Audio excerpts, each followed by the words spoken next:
Yo estoy con Micaela Cajas.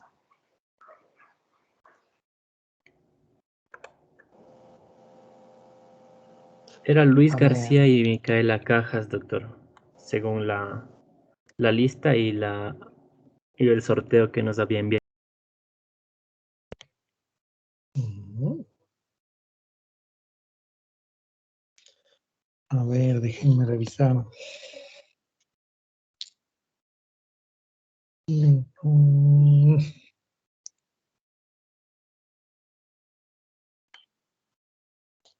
Porque yo les mandé un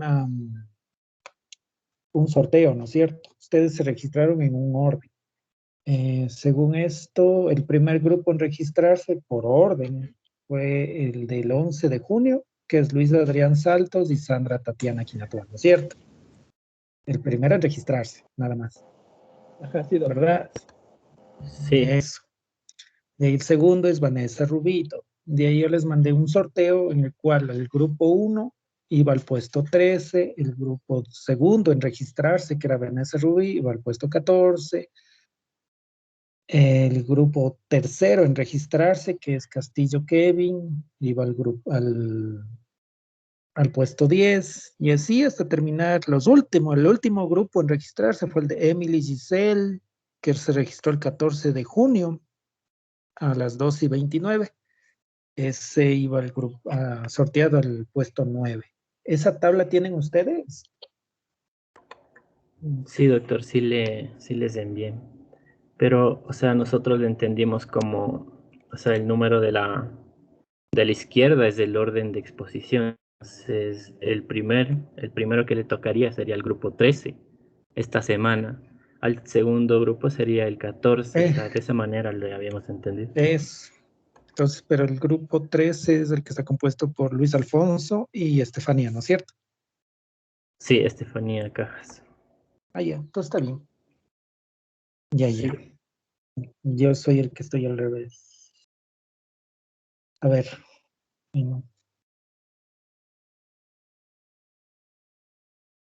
Ya, entonces así empezamos. Entonces el que va al primer lugar va a ser el grupo 3. Entonces esa lógica voy a continuar, ¿no? Entonces el siguiente grupo, el que va a exponer, el que va en el segundo puesto, sería el grupo 14, ¿verdad? El de Vanessa y el de Wilson. Exacto, doctor. Ya, chévere. Entonces estamos todos en esa lógica, ¿ya? Sí, ¿verdad? Sí, doctor. Ya. Entonces vamos con lo siguiente. Yo lo que quisiera es que revisen, no sé si ya revisaron su blog de notas del equipo, es justo el que le estoy compartiendo en pantalla. No sé si ya tuvieron la oportunidad de revisar.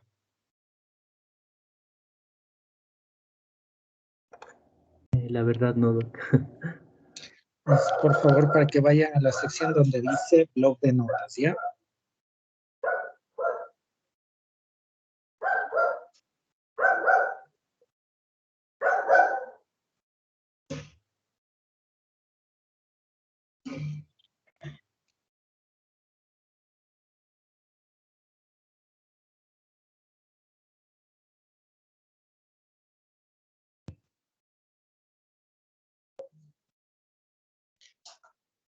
A ver.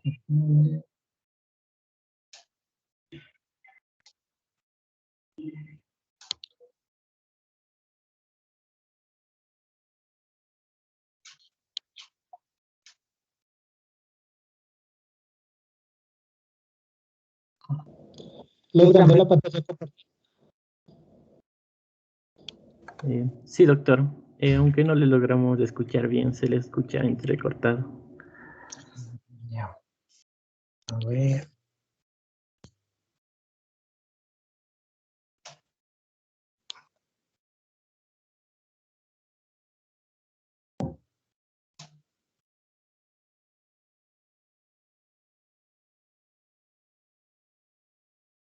Mm,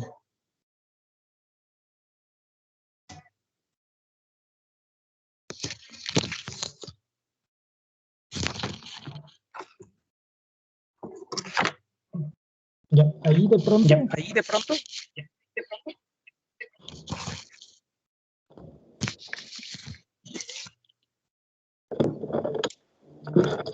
¿Se me logran escuchar, joven?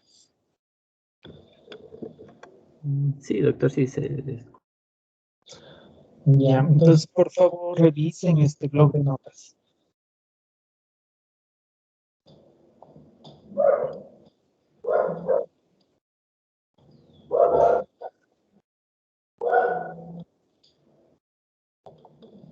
Ya, están en el blog de notas. Sí. Ya. Por favor, miren esa pestaña que está a la izquierda que parece como un estante de libros. Pinchenle en esa pestaña.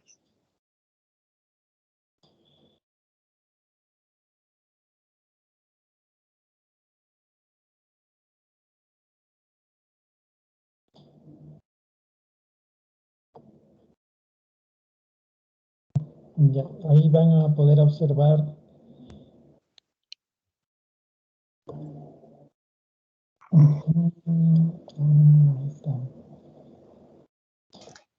ahí van a poder observar el material. ¿Sí se les pudo desplegar a ustedes?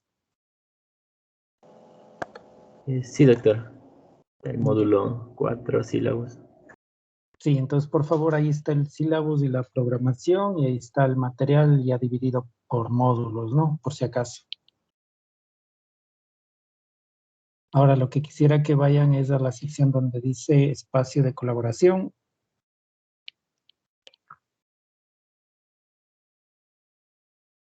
Ahí donde dice guía de la buena prescripción. ¿Sí logran ver el caso clínico? Sí. Ya. Sí, Entonces, con eso vamos a trabajar después de la exposición de ustedes. Entonces, cuando ya vamos a trabajar con el caso clínico, van a irse al blog de notas, como ven ahí donde dice espacio de colaboración compartida, que es como el Google Drive o cualquier documento que se comparte en línea. Entonces, lo que quería es que ustedes, bueno, revisen el material que está cargado ahí y también ahí vamos a trabajar en esa parte donde dice guía colaborativa. Todos pueden ver lo que los demás postean. En este caso se puede ver quién escribe, obviamente a qué hora escribe, qué es lo que escribe, ¿no? Pueden colocar ahí el espacio, es como colocar esos pop sticks, esos papelitos que se colocan en los franelógrafos, ¿cómo se llaman? Esas carteleras de corcho, pues papelitos de colores. Algo así es el espacio con el que se puede trabajar. Eso, entonces no sé si ya está listo el grupo. Sí, doctor. Bien, entonces voy a dejar de compartir para que ustedes empiecen a ver. Delen. Por favor, yo tengo los nombres de todos. Todos escucharon los podcasts, que es lo mismo que la guía de la buena prescripción que está escrita. Entonces, todos van a participar, ¿no? Delen.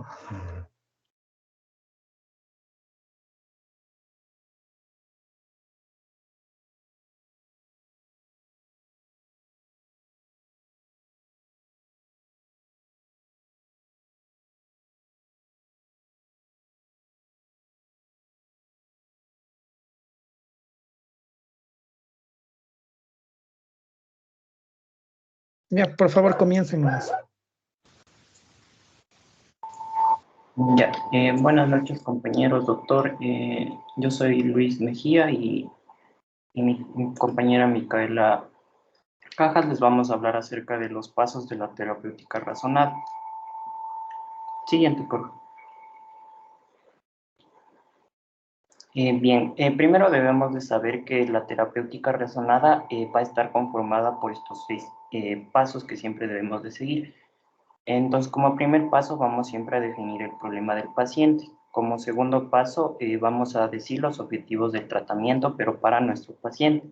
Como tercer paso, vamos a verificar el mismo tratamiento, si este es adecuado o no para el paciente. Y en el cuarto, ya vamos a iniciar el tratamiento, donde después vamos a darle la información al paciente y como último paso vamos a hacerle un monitoreo o una supervisión del tratamiento que le vamos a dar. Siguiente. Ya, entonces yo les voy a hablar acerca de definir el problema del paciente.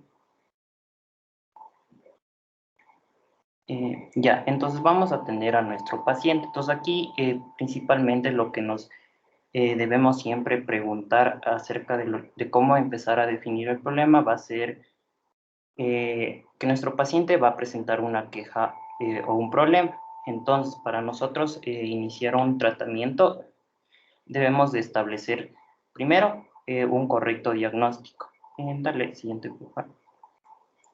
Otra más. Entonces, nosotros ya establecemos nuestro correcto diagnóstico y tenemos que tener muy en cuenta que para realizar nuestro diagnóstico se va a basar en una integración de muchas piezas de información. Entonces, ¿esto qué quiere decir? Que nosotros ya vamos a tener en mente los síntomas descritos, pero a través de la historia clínica que va a estar bien detallada, vamos a poder ir a través de la anamnesis, del examen físico, de los exámenes de laboratorio y exámenes radiológicos, poder llegar a un diagnóstico clínico. Siguiente, por favor. Ya, entonces nosotros ya vamos a tener bien definido eso, pero ¿cómo yo voy a plantearme el problema del paciente? Siempre me voy a preguntar esto cuando ya tenga mi caso clínico. Primero, ¿cómo es mi paciente y qué es lo que tiene? En este caso, debo de diferenciar bien el diagnóstico del problema, porque no son lo mismo. Yo puedo dar un diagnóstico a una persona de insomnio primario, pero ese no es el problema de mi paciente. Les voy a dar un ejemplo corto de cómo sería el problema. El problema le puede integrar así, o sea, cómo es mi paciente, en este caso le podría poner, es un adulto medio, eh, profesional, que tiene estrés, que está pasando por un estrés del mismo trabajo, y este también cursa un insomnio primario de mantenimiento. Entonces, en el problema siempre voy a tratar de sintetizar lo más importante que yo voy a leer de todo el caso clínico. No solo voy a poner el diagnóstico, sino yo al leer el problema voy a poder también hacerme como una idea de cómo es mi paciente y para yo poder ya seguir al siguiente paso. Siguiente, por favor. Ya, entonces... Luis, espérate un ratito, Luis, perdona que te corte. Puedes regresarle al anterior. Perdón, solo para pedir la colaboración de toda la platea y la General Norte. A ver, Janina Valencia.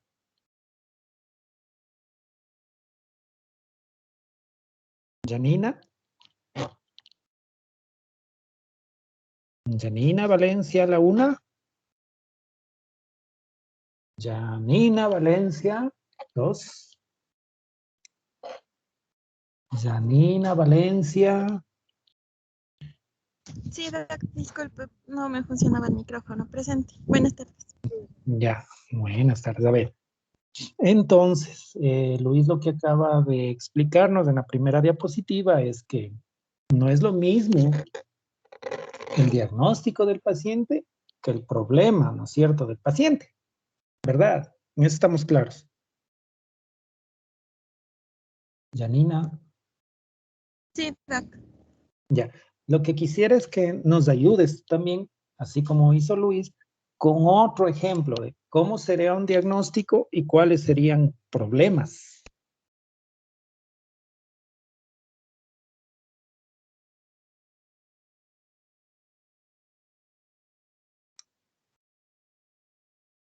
A ver, por ejemplo, en un paciente que tiene hipertensión arterial, Ya, entonces aquí el problema, por ejemplo, tenemos a un adulto que tal vez tiene factores de riesgo como la obesidad. Entonces, él tiene un problema como esos. Entonces, él no realiza actividad física, es sedentario, su alimentación es mala y tiene una alimentación alta en sal. Bueno, son Le factores podemos de dejar. riesgo. Ya, pero Sí. tal vez problemas clínicos. O sea, como dijo en este caso Luis, o sea, tenemos un diagnóstico, pero ese diagnóstico puede dar origen a varios problemas que necesitan nuestra atención como médicos. Entonces, por ejemplo, él habló del insomnio, pues, habló de la tos, que son problemas, o nos estamos enfocando por problemas. Algo así, tal vez, siguiendo esa lógica.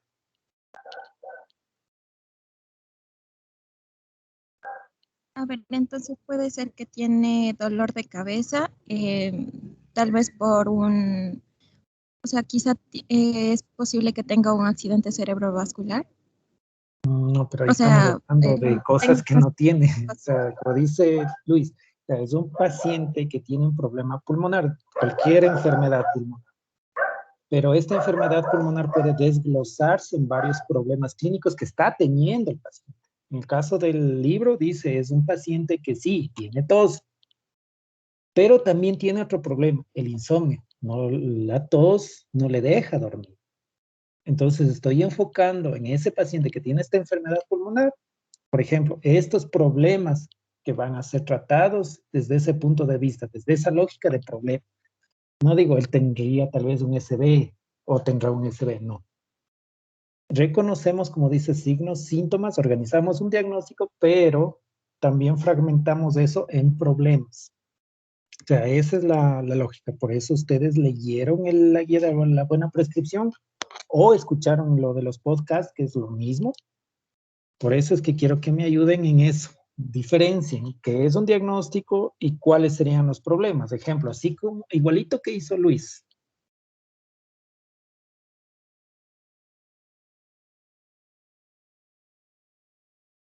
A ver, o alguien, por favor.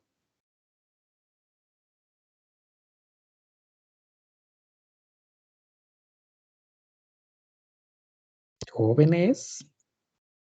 Doc, Sí. disculpe, podría ser, por ejemplo, el paciente va a consulta, por ejemplo, que le duela, eh, tiene problemas con el dolor, un dolor persistente en la cadera y en el miembro inferior. Entonces, entonces ese correspondería al problema. El Ya, diagnóstico, en cambio, sería, por ejemplo, ya englobando todos los signos, síntomas en sí todos los problemas que presenta el paciente y que no son vistos a primera instancia, y esto sería el diagnóstico. En este caso, en este ejemplo, podría ser una neuralgia del nervio ciático. ya, bueno, estamos bien. A ver, ¿alguien más que pueda hacer eso? Darnos un ejemplo de un diagnóstico y este diagnóstico fragmentado en problemas clínicos, o sea, problemas, como dice, que vamos a dar solución. No, el caso del taxista, tiene una enfermedad pulmonar, pero tiene insomnio. Ese es un problema. O sea, lo enfocamos como algo que tiene que solucionarse. También tiene la tos, es otro problema que también le vamos a dar solución, o como dijo Thais. A ver, Michelle, sí. Sí, Doc, buenas tardes. Bueno, en cuanto a la explicación de Luis, yo en lo personal diría que los problemas podrían ser considerados los signos y los síntomas de nuestro paciente y basado en estos signos y síntomas podemos sacar un diagnóstico.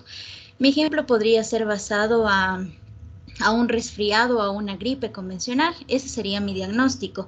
Entonces, mi lista de problemas sería las afectaciones de mi paciente, como podría ser la tos, una alza térmica cuantificada, escalofríos, malestar general, o al menos yo lo entiendo de esa manera. Ya. La idea es que podrían ser los mismos signos y síntomas, pero lo estamos enfocando como problemas que necesitan solución. No todos los síntomas y signos van a necesitar solución. Como dice, en el caso de un resfriado, puede tener un montón de signos y síntomas, pero ¿cuáles son problemas clínicos? Como dice ahí, el insomnio, si es que, por ejemplo, no lo controlas, obviamente la va a pasar muy mal, la va a afectar y sí va a traer consecuencias. Si tiene malestar general, tal vez eso no lo tomemos necesariamente como un problema. Si el paciente está tose y tose y tose y tose y eso le impide conducir al taxista, eso, por ejemplo, se puede volver un problema clínico. Entonces, la idea en el caso de la buena prescripción es que tengan un diagnóstico y ese diagnóstico luego se lo pueda fragmentar en problemas clínicos, o sea, problemas que pueden ser solucionados para mejorar, en este caso, la vida del paciente, ¿no? No, lo primero es que diagnóstico y problemas clínicos no son lo mismo. Entonces, no es que el paciente, como en, qué sé yo, tiene resfriado y exactamente el resfriado es el problema clínico y se acabó. No es que el paciente, como dice, tiene una neuralgia y la neuralgia únicamente es el problema y se acabó. No es que tiene una enfermedad pulmonar y también solo es eso y se acabó.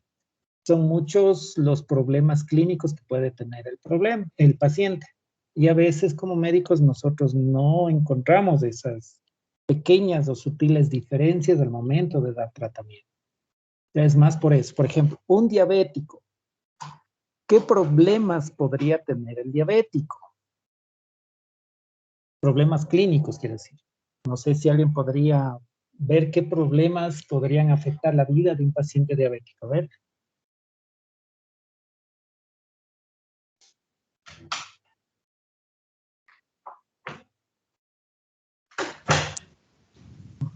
Sandra. Podría ser, doctor, Mira, tal vez. podría ser que como el diabético tiene una dieta restringida, entonces puede sufrir como que de depresión porque no puede llevar un estilo de vida normal.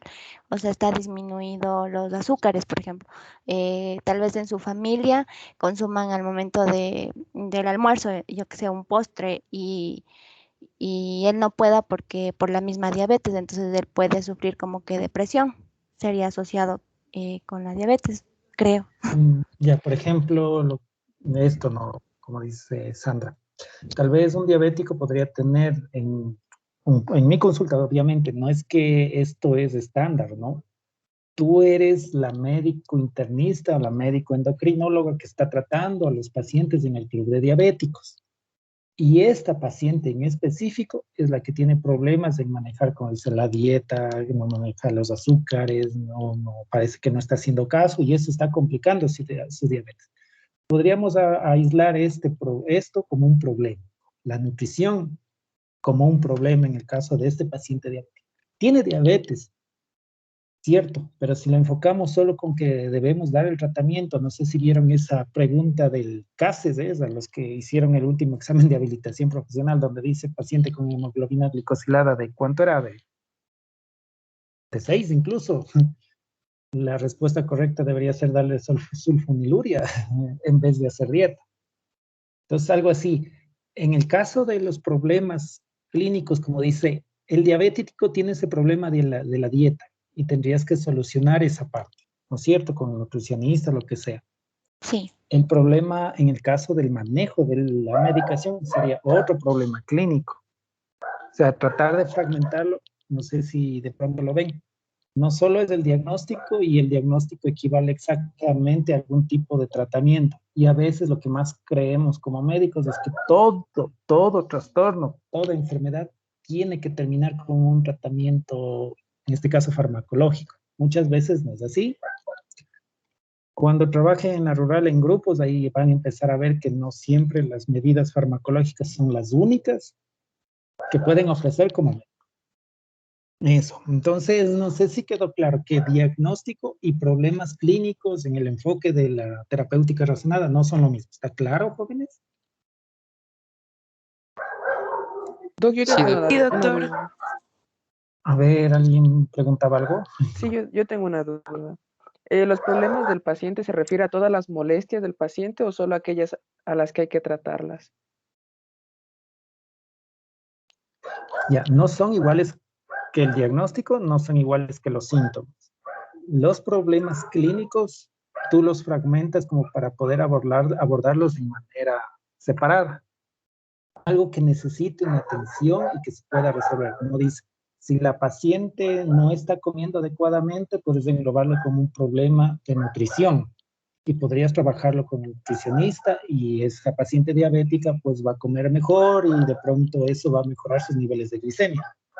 Lo otro que decía también, por ejemplo, Sandra, dice, ¿qué tal si ese paciente también se la pasa solo llorando, pasa, no sé, decaída, durmiendo todo el día y obviamente con ganas de comer todo lo que se le cruce porque solo comiendo se siente bien? Entonces ahí encuentras otro problema, dice, es un problema mental. Ese problema mental no lo voy a arreglar solo dando la metformina. Tendría que ver si trabajo con los de salud mental también, que están ahí en mi consultorio de al lado de endocrinología, por ejemplo. Entonces, ¿cómo tratar de fragmentar? Porque tú no puedes darle solución a todo. No sé si han visto el enfoque de tratamiento que pregona el ministerio o que la OMS, bueno, trata de implementar, es el enfoque de atención sanitaria centrada en la persona. No sé si han visto ese enfoque. En algún lado de pronto vieron o escuchó a alguien. No, Ya, entonces ahí, por ejemplo, esta guía de la buena prescripción está basada, obviamente, en lo que dice la OMS, no es nada del otro mundo. Pero en todo caso, el paradigma es que el médico no es el todopoderoso que hace todas las cosas por el paciente. O sea, no basta con abordar al paciente desde la óptica de usted tiene diabetes, tome sus pastillas y nos vemos. Ustedes van a tener que aprender a trabajar en equipo, o sea, con otros profesionales de la salud. Por eso es. Entonces, esta lógica de dividir también en problemas es como para reconocer cuáles partes tú sí las puedes también manejar, no solo con tratamiento farmacológico, a veces con medidas no farmacológicas, y qué parte o qué problema clínico a lo mejor necesita de otro miembro del equipo. El paradigma es manejo en equipo. No sé si ahí se respondió en algo. Sí, Doc, muchas gracias. ¿Algo más? Doc, este enfoque que nos menciona de atención integrada al paciente sería también similar a esa atención que se le brinda a la embarazada, que en la primera consulta le mandan también donde el psicólogo y si no estoy mal también le mandan al servicio de odontología, no me acuerdo bien si es que era eso. Sí. Esperen un ratito, no sé si Luis, no sé quién está compartiendo para que deje de compartir un ratito. Eso. Ventanas. ¿Qué es esto?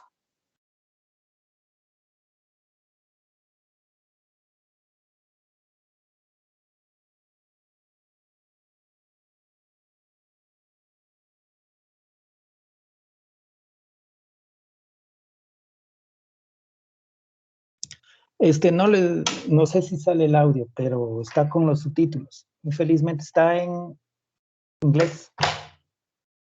Entonces, como ven, no es solo que tú asignas el cuidado que tú como médico crees, sino que hay que construir el cuidado con los pacientes, porque ahí dice que se desperdician recursos, a veces los estudios que se hacen incluso son desechados porque no sirven y que nosotros como médicos a veces estamos agarrados a lo que es la atención en salud y los pacientes tienen que acudir a nosotros. Y ahí sale la atención que está basada en la persona, incluso el tratamiento comunitario que se hace ahora. Bueno, el enfoque del médico del barrio que no es así tan simple como lo quisieron ver, ¿no?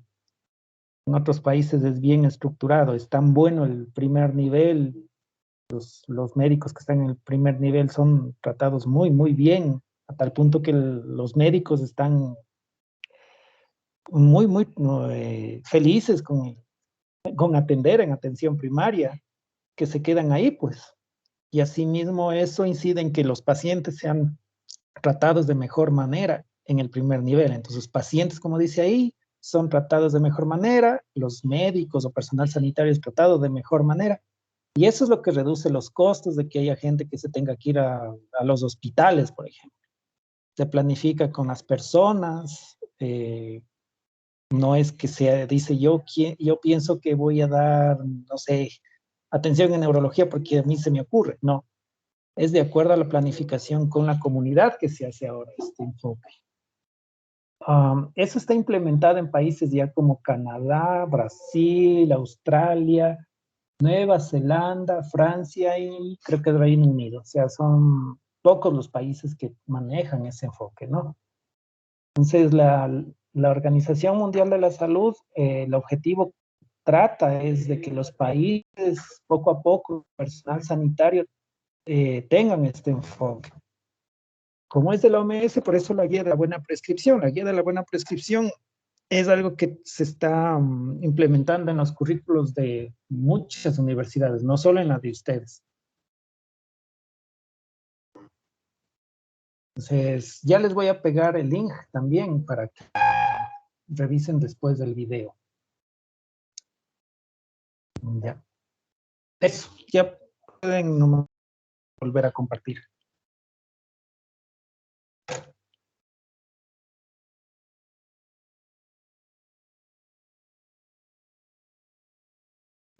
Bueno, quedó algo pendiente tal vez con eso de diferenciar los problemas clínicos del diagnóstico.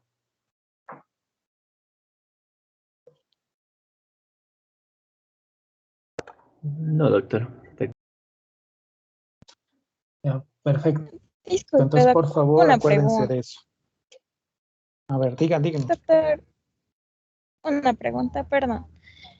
No le comprendí muy bien. Entonces, ¿se puede poner como problema el no poder adaptarse a la alimentación que le recomienda por el doctor al paciente? O sea, podrías ponerle un problema nutricional. Algo así podrías poner. En el caso tuyo como médico, ¿no? Tú estás atendiendo a un paciente con diabetes. Si es que el paciente no se apega a la dieta, por ejemplo, y a pesar de todo lo que tú has tratado de hacer, de todos tus esfuerzos, el paciente sigue subiendo más bien de peso. Ya hiciste exámenes, como dice, todo lo que encanta al médico desde el punto de vista del modelo médico, biológico, que es, o sea, exprimirle en exámenes y ver por dónde podría estar la causa orgánica y ya no encuentras nada que justifique su alza de peso. Obviamente tú no lo vas a controlar, pero sí tienes que buscar una solución. Como decíamos, el dividir esto en problemas, en este caso el problema nutricional, es para que puedas trabajar también con el miembro del equipo, que sí hay nutricionistas en los hospitales, no sé si los han notado. Ustedes no trabajan solos. Entonces, si tú ya hiciste todos tus esfuerzos dentro del tiempo que te da, porque por más endocrinóloga, diabetóloga, excelente que seas, no te van a dar más de 15 minutos para atender a un paciente. Y si tú atiendes a un paciente, qué sé yo, 5 minutos más, el otro paciente está atrás de la puerta queriendo botarte la puerta porque no le atiendes. Entonces, no sé si notan esa realidad en la atención médica. Por eso es que para tratar de ahorrar costos, no es que el médico va a cargar sobre sus espaldas todo el tratamiento. Y englobar el enfoque de tratamiento de un paciente solo desde el diagnóstico no es suficiente. Como decíamos, el paciente es diabético, pero ¿qué tal esto de que pasa, llora y llora todo el día? Ese es un problema clínico. Entonces no sé si están trabajando en semiología también en el enfoque por problemas en el caso del manejo de pacientes.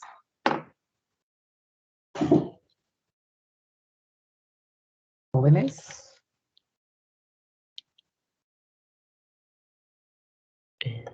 En O sea, semiología, doctor, eso se suele ver yo recuerdo que mi profesor de quinto semestre nos explicó igual enfocarnos por los problemas de los pacientes. O sea, ahorita como que los doctores de cada especialidad no lo explican mucho, pero es porque ya es algo que adquirimos en quinto semestre. Sí, como decíamos, es un paradigma. Sí saben lo que es un paradigma, jóvenes, ¿verdad? Sí, doc. Eso, es un paradigma, una forma de ver el mundo. El modelo médico ha tenido diferentes paradigmas a lo largo de la historia. El paradigma que ustedes están, digamos, tratando de aprender o que se les está implementando es diferente del paradigma que, por ejemplo, yo aprendí o que aprendieron sus abuelos. O sea, ha variado muchísimo. Y para cuando ustedes sean profesores, porque alguien de aquí va a ser profesor, alguien de aquí va a ser ministro, gerente del hospital, cuando ustedes estén en ese puesto, el paradigma también va a ser muy diferente. Siempre está cambiando. En este caso, lo que les decía, el paradigma de lo que es enfoque por problemas suelen utilizar bastante en clínica. Algunas universidades incluso hacen esto de su bandera. La católica, por ejemplo, tiene ese enfoque de ABPs, aprendizaje basado en problemas. No sé si han escuchado. No, no. Sí. La bandera del aprendizaje de ellos en medicina dice que es el aprendizaje basado en problemas. Para dar clases de ahí, por ejemplo, tienes que aprender esa técnica, secuencia, paradigma que ellos manejan, porque ellos se manejan en esa lógica. Ellos le dan como mucho énfasis a eso, aprendizaje basado así en problemas. No es muy diferente de lo que enseñó Descartes, no sé si en francés Descartes, algo así, ¿cómo se llama? Pero Descartes lo que hacía es eso, decía que un problema lo desmenuzas en varios componentes y vas resolviendo de uno en uno, para que todo el problema en conjunto no lo veas tan grande o tan difícil de manejar. Entonces, como lección, como decíamos en esta parte de la primera parte, diapositiva que estaba hablando Luis, es primero, saber que hay un diagnóstico, eso es cierto, tenemos que llegar a un diagnóstico presuntivo. Toda atención tiene que terminar en un diagnóstico, aunque sea presuntivo. Pero ese diagnóstico puede tener varios problemas. De pronto, tú eres emergenciólogo, recibes una paciente que tiene equimosis periorbitaria con edema bipalpebral en el ojo derecho, encuentras equimosis con formas definidas triangulares en la espalda, encuentras también equimosis circulares en las piernas, encuentras lesiones en diferente grado de cicatrización, de tamaño redondeado, más o menos de medio milímetro a 6 milímetros de diámetro en la espalda, en las piernas. Entonces, claro, tú ves a una persona que está, digamos, politraumatizada. Como médico de emergencia, tú colocas el tubo torácico si es que estaba con un neumotórax, con un hemotórax. Pero ese paciente tiene otro problema también. Ahí alguien le pegó y le seguía pegando porque estaba con diferentes grados de cicatrización, ¿no? Las lesiones se nota que son con patrones definidos, como el triangular de la plancha, el circular del cinturón, los ovales o redondeados de las quemaduras de cigarrillo. Ese problema, por ejemplo, tú vas a ir a hacer la denuncia ese rato y todo, ese problema de la violencia lo vas a hacer tú.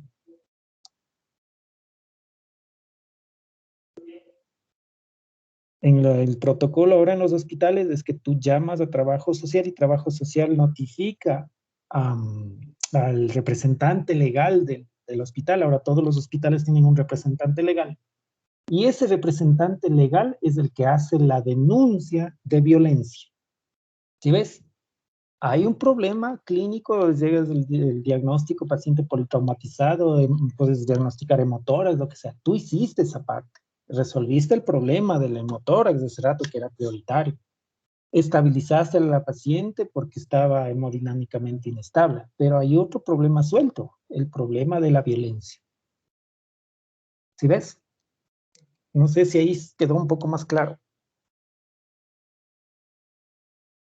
Sí, doc. Ya. Entonces, ahora sí continuamos con el segundo paso. Ya, entonces el segundo paso va a ser establecer los objetivos del tratamiento para mi paciente. Entonces aquí voy a tener, o sea, a mi paciente que va a ser específico. Entonces aquí voy a tener como una base de objetivos de una lista, o en este caso, o sea, yo ya voy a tener establecido una base de objetivos de esa enfermedad. Entonces, sí, dale otra. Entonces, yo en este caso, a esta base de objetivos que yo ya tengo de la enfermedad, voy a individualizarle en este paciente. O sea, ¿qué les trato de decir? Como ejemplo, yo tengo en hipertensión arterial, solo como viéndolo como enfermedad, puedo tener los siguientes objetivos, como disminuir el riesgo de mortalidad cardiovascular por eventos asociados. Otro objetivo puede ser disminuir el riesgo de lesión en órganos diana y disminuir las cifras de presión arterial a niveles de normalidad. Esos solo son mis objetivos para esa enfermedad. Pero en este caso, si un paciente se me presenta y tiene, yo que sé, en sus pruebas de laboratorio, el colesterol alto, el ácido úrico elevado, también me está diciendo que en este caso no está realizando la actividad física adecuada, entonces yo debo de aumentar esa lista de objetivos, más en este caso serían también disminuir el colesterol total, el ácido úrico, y también tratar de disminuir el índice de masa corporal a través de la actividad física. Entonces yo, para realizar todos estos objetivos, siempre me debo igual de preguntar qué es lo que deseo yo lograr con ese paciente. Ya bueno, hay que también, antes de pasar, espérame un ratito a la anterior, por favor. Ya. Bueno, hay que aclarar también que estamos hablando de objetivos para cada problema también, ¿no? Y que pueden haber también varios objetivos para el problema. Ahí la idea es priorizar. Decirles que ustedes van a ser expertos en priorizar esto, no, eso infelizmente nadie se los puede garantizar, ¿no? Me explico mejor. Ustedes habrán visto que cuando ocurre una desgracia en urgencias, digamos que un paciente pierde la vida, todo el mundo se vuelve experto en encontrar el culpable. ¿Quién es el que falló? Y le dicen, no, pues, si a esta paciente se le debió pasar primero al quirófano. Viene otro y dice, no, pues si apenas llegó ya le deben de haber transfundido sangre. No, pues si vino esta paciente con herida, lo primero que debieron hacer es coger la ambulancia y llevarla al hospital de tercer nivel más cercano. No sé si ustedes vieron o alguna vez escucharon el caso de una chica francesa, me parece que fue asaltada en Guápulo. Si ustedes se acuerdan de ese caso. Sí, doctor, sí recuerdo. Ya, entonces la chica fue asaltada en Guápulo y esto es para didáctica, no estoy diciendo que eso haya ocurrido, ¿no? No sé si de verdad qué ocurrió allí, si le dispararon o fue herida por arma blanca, no recuerdo. La cosa es que le asaltan y le agreden, en este caso le provocan un trauma físico que hace que pierda sangre, ¿verdad? Entonces, dice que entre que eso ocurrió hasta que una persona llegada le encontró y llamó al servicio de emergencias, se demoró la ambulancia en llegar al sitio más allá de una hora. Luego de eso, la ambulancia recogió y la intentó llevar, no me acuerdo qué hospital, desde donde le dijeron que vaya al Eugenio Espejo, donde en el Eugenio Espejo le dijeron que no hay espacio y por eso le llevaron, porque tenía seguro, le llevaron en ese entonces Clínica Pichincha. Y en la Clínica Pichincha ingresó y lo que decían es que le habían pedido primero plata o algo así. Y claro, después entra y le atiende el médico. No sé, ¿se acuerdan de esa historia? Algo así es, ¿verdad?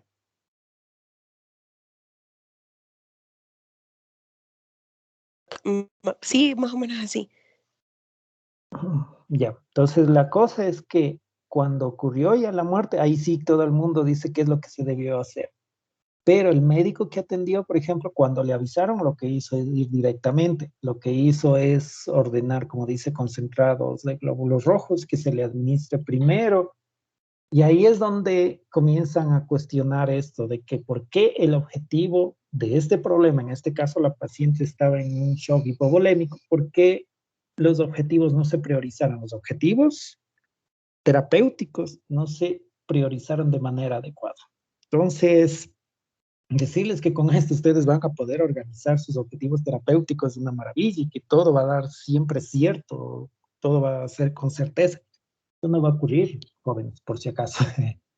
Lo que sí es que ustedes, dependiendo de la especialidad que vayan a tomar, van a toparse con que ser tomador de decisiones, porque el médico es el tomador de decisiones, no es la enfermera la que les está decidiendo, ni el auxiliar, ni el guardia, ni el terapista físico. ni el camillero. El que decide es el médico, ¿no es cierto? Entonces, por eso es que ustedes tienen que tomar en cuenta ese esquema para que puedan priorizar los objetivos terapéuticos de la mejor manera posible. Entonces, ahora les voy a poner el ejemplo. Llega la paciente politraumatizada con escala de Glasgow de 6, como decíamos, con la equimosis bipalpebral de ojo derecho, con edema bipalpebral también, con bueno, la pérdida de conciencia que decíamos, al examen físico ustedes ven que está con hipotensión, está a menos de 90-60, una paciente que tiene una herida con arma blanca en el abdomen, no sé, en el hipocondrio derecho todavía. Y ven estas equimosis residuales en diferentes grados de evolución en todo el cuerpo, ven estas cicatrices que padecen de quemaduras de cigarrillo, y ven estas halos equimóticos que parece que fueron utilizados como objetos también contundentes. Pudo haber sido una plancha, pudo haber sido la hebilla de un cinturón, porque está la marca, ¿no? Entonces, esa paciente acude a emergencia, donde ustedes, que son los médicos, ustedes como médicos obviamente van a estabilizar a esa paciente, pero también ven que hay un problema de violencia, ¿no es cierto? Pero también ven que es un problema quirúrgico, porque que tenga una herida en hipocondrio derecho, en el hígado, que es uno de los órganos que más pierde sangre, necesita una resolución quirúrgica, ¿verdad? Entonces, ¿cuáles serían los objetivos terapéuticos y cuáles habría que cumplir primero? A ver, les escucho.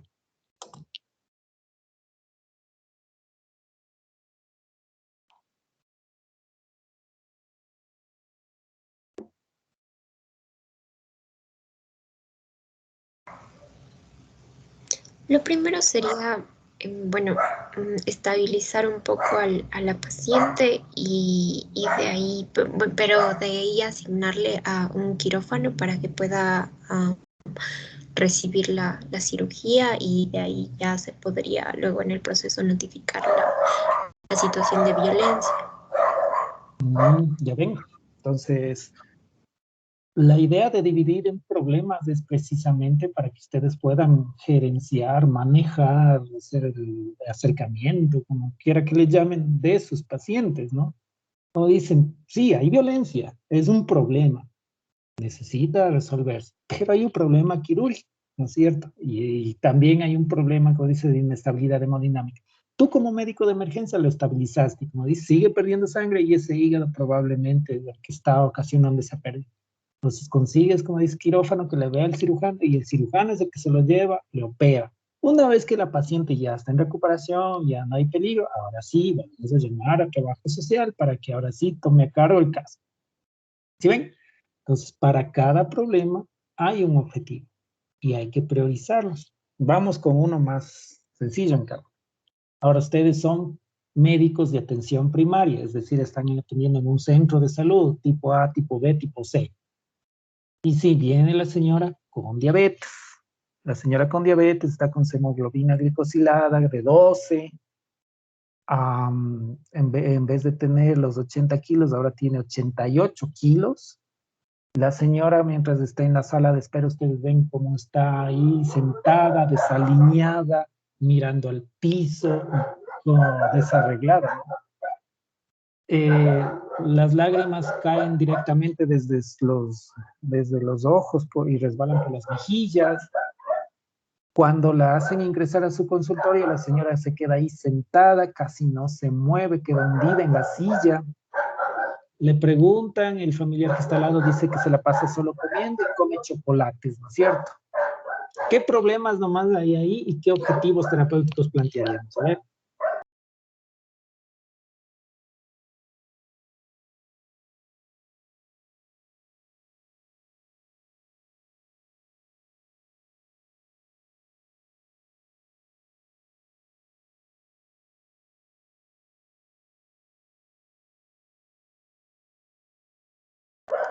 Jóvenes.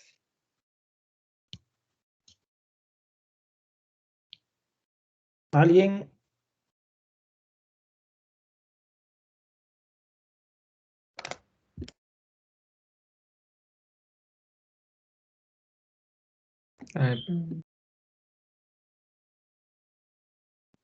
¿Nadie? ¿Qué pasó? Doc, ¿podría ser primero disminuir los niveles de hemoglobina glicosilada y después tratar de realizar cambios en el estilo de vida del paciente? Ya. Entonces, ¿cuántos problemas nomás habría?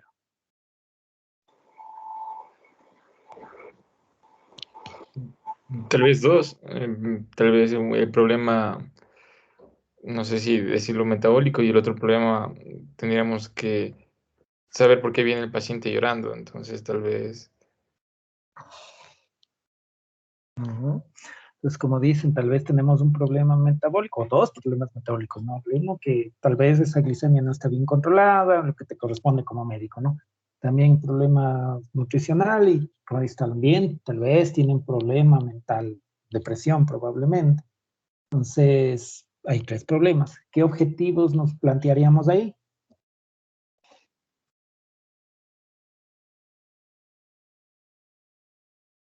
Primero sería bajar la glucosa, darle, pues, bueno, si viene con alta glucosa, insulina, medirle los electrolitos, después de solucionar ese problema, mm, derivarlo con un psiquiatra o psicólogo, y también con un nutricionista.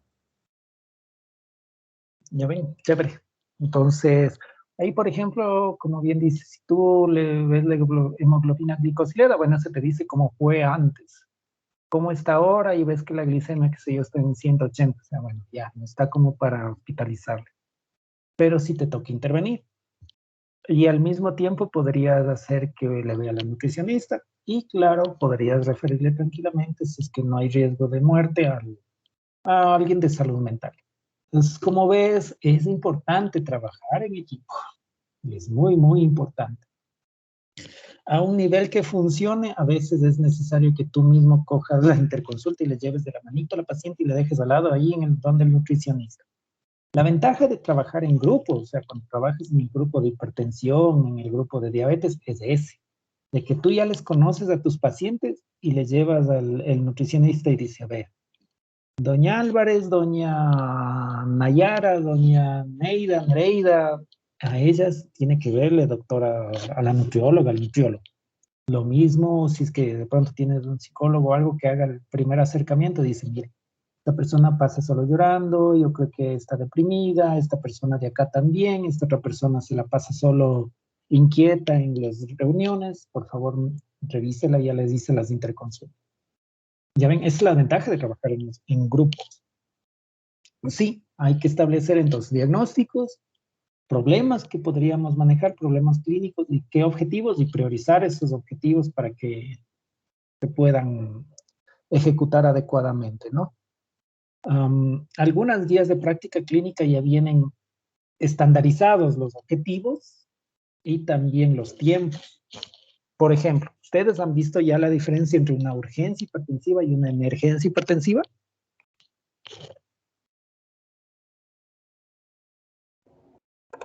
Emergencia hipertensiva es cuando hay algo, o sea, un órgano afectado. Ya, muy bien. La urgencia sería cuando no lo está. Muy No hay bien. problema. Ya, pero tienen sus niveles también sus niveles de tensión. Pero la cosa es que clasificas, ¿no? Urgencia, urgente, y emergentes de ese rato.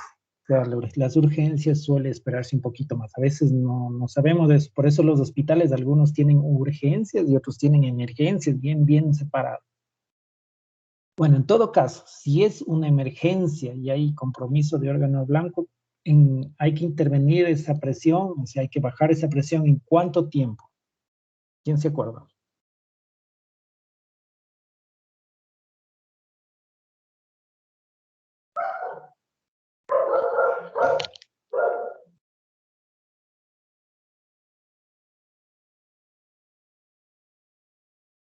¿Cuánto tiempo me demoro que debería demorarme en atender una emergencia hipertensiva y hasta cuánto tiempo una urgencia hipertensiva? A ver.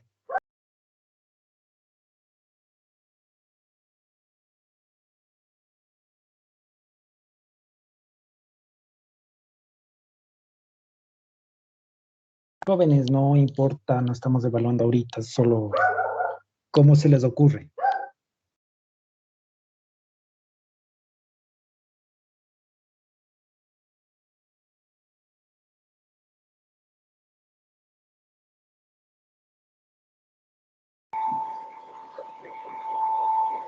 Doc, la emergencia no, o sea, creo que se debería de tratar de bajar ese mismo instante y la urgencia, según cómo vaya avanzando el paciente con el tratamiento.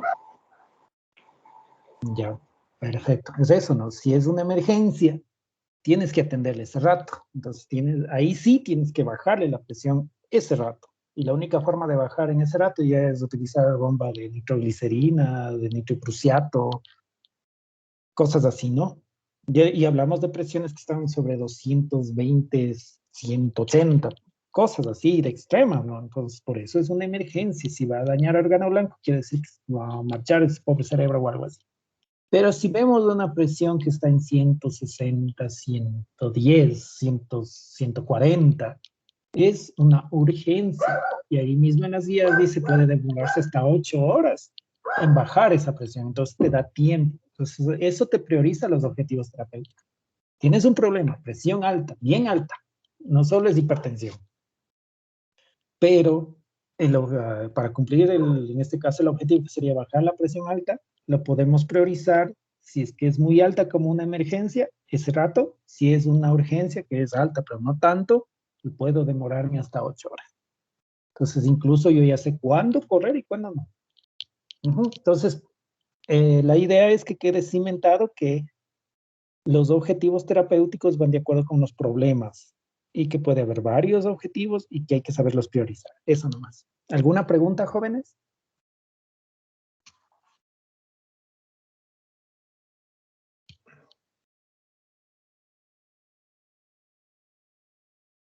No, Doc. No, Doc. Ya, ya. Entonces, por favor, continúe. Ya, el tercer paso va a ser verificar el tratamiento. Entonces aquí primeramente tenemos que tener en cuenta que podemos verificar el tratamiento, pero vamos a tener tanto alternativas farmacológicas como las no farmacológicas. Entonces aquí en las alternativas farmacológicas va a ser importante que verifiquemos unos aspectos según cada fármaco. Antes de eso, nosotros ya tenemos seleccionado en este caso 3 medicamentos para esa patología. Dale siguiente, por favor. Otra más. Ya, entonces, primero vamos a tener aquí cómo vamos a verificar estos 3 fármacos para ver cuál vamos a utilizar. Primero vamos a tener criterios de selección. Entonces aquí debemos de siempre tener en mente estos 4 puntos claves que debemos de aplicar, que son la eficacia, la seguridad, la conveniencia y el costo. Como bien sabemos, la eficacia se lo obtiene a través de ensayos clínicos que se lo realizan en condiciones ideales. En la seguridad vamos a tener que tomar en cuenta siempre las interacciones farmacológicas que tenga nuestro fármaco y también las contraindicaciones, ya sea una alergia, si está embarazada nuestra paciente. En la conveniencia, esta principalmente se va a basar en la adhesividad que el paciente tome al tratamiento. ¿Qué quiere decir esto? O sea, va a ser más conveniente darle 2 comprimidos al día, que es mucho más fácil para que nuestro paciente lo pueda como que cumplir, en vez de estarle dando medio comprimido 4 veces al día. Y en el costo se lo debe de calcular según la duración del tratamiento que tengamos en este caso. Otra cosa importante es que siempre la eficacia tiene un poco más de importancia que las otras, pero en este caso les doy como un ejemplo. Yo ya tengo mi fármaco A, pero mi paciente tiene gota. Entonces, en mi fármaco A puede haber una contraindicación de que no se debe utilizar en pacientes con gota, entonces yo debo de utilizar mi fármaco de segunda elección, que en este caso sí no estaría contraindicado. Entonces, por eso también es importante tener en mente que los 3 fármacos que siempre escogemos deben de tener diferente mecanismo de acción para evitar este tipo de efectos adversos. Ya también en la verificación voy a pasar a verificar el esquema terapéutico. Entonces aquí también ya escojo mi fármaco para esa patología y debo de también ver cuál es su forma farmacéutica, cuál es la pauta de dosificación del mismo y cuál va a ser la duración del tratamiento. Perfecto, déjale ahí un ratito. A ver, regrésale a la 3. Perfecto. A ver, jóvenes, como bien dice, en el caso ya de verificar el tratamiento, debemos tener como un inventario de fármacos. El médico debe conocer al revés y al derecho, no todos los fármacos que existen en el mundo, eso no va a ocurrir, ¿no? Eso no existe, eso nadie lo hace. Pero sí es conveniente que ustedes tengan como un catálogo, como dice, de preferencia unos 3 fármacos bien aprendidos, pero todo lo que hacen esos fármacos. Por ejemplo, no está tanto el omeprazol como la ranitidina andan, como dicen, de capa caída en lo que son los ensayos clínicos sobre sus efectos secundarios.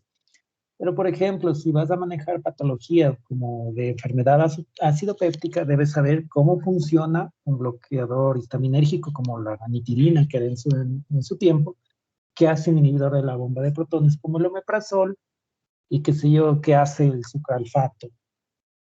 Pero debes saber todo, qué hace el inhibidor de la bomba de protones y qué hace, en este caso, un bloqueador de los receptores de histamina. Pero debes saberles al detalle. ¿Por qué esto de saber, en el caso de la lista de medicamentos, por qué hay que tener una lista completa? Porque si tú dices, no es que yo voy a utilizar el último medicamento llamado esomeprazol, porque te dijo no sé, el visitador médico.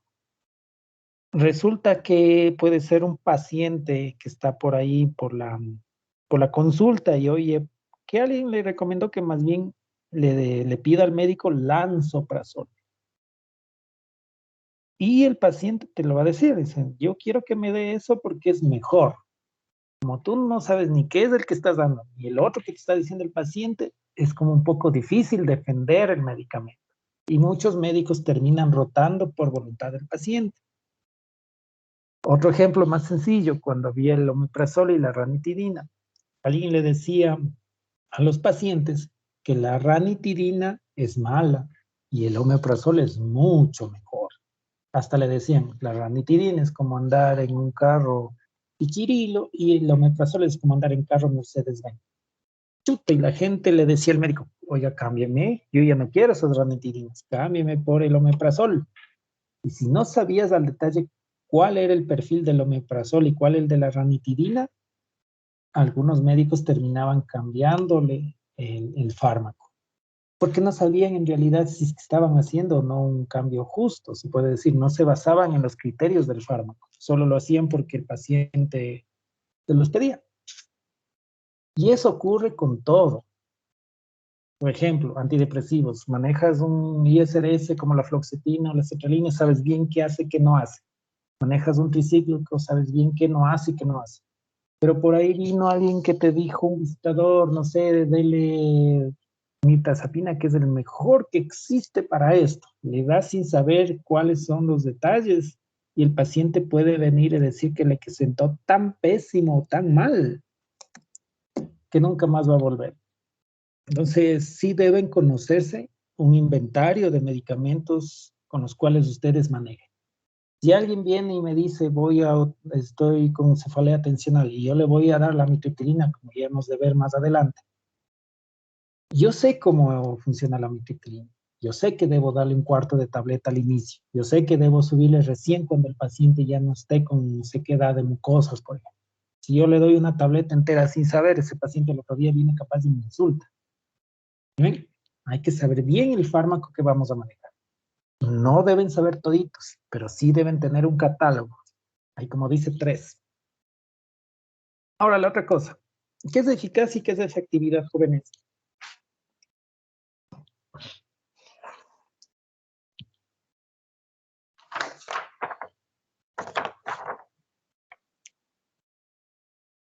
Jóvenes.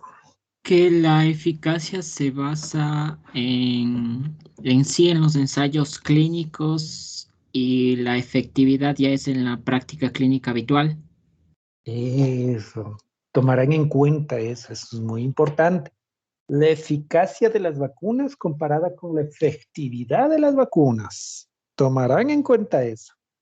No es lo mismo que hayan hecho, como dicen en los ensayos clínicos, la eficacia de la vacuna Pfizer llegó hasta 97%, pero la efectividad no llega a eso. Y hay muchos que andan confundiendo eficacia con efectividad y ahora solo quieren Pfizer. No sé si han visto esas cosas. Pero es así. Entonces, por Dios, así mismo en los medicamentos, lo que pasó en laboratorio, lo que pasó en los ensayos clínicos, lo que pasó in vitro, no es necesariamente lo que va a pasar en sus pacientes. Eso hay que tomar en cuenta.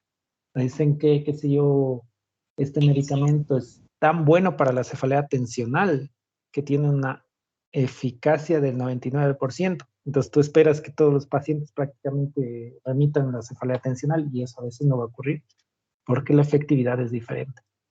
Bueno, en eso sí.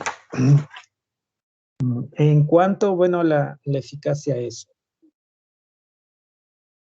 ¿en qué consiste la seguridad del paciente para reforzar?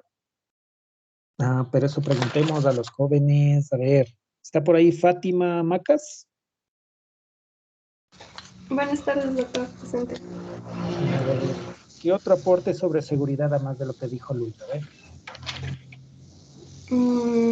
O sea que se debe ver que el fármaco sea adecuado según las condiciones clínicas que presente el paciente y que este no genere, además de eso, dentro de la seguridad, también podría ir la dosis del fármaco que se necesita implementar. Bueno, en este caso más efectos secundarios, ¿no? El perfil de efectos secundarios que tiene un fármaco. Ustedes que ya recibieron farmacoclínica, ¿cuáles son los fármacos que tienen más efectos secundarios? Así, a ojo cerrado. Los fármacos de primera generación, los fármacos de última generación. Ejemplo, antihistamínicos de primera generación como la hidroxicina o la difenhidramina, comparado con los antihistamínicos más modernos como la desloratadina. ¿Cuál tiene más efectos secundarios? A ver.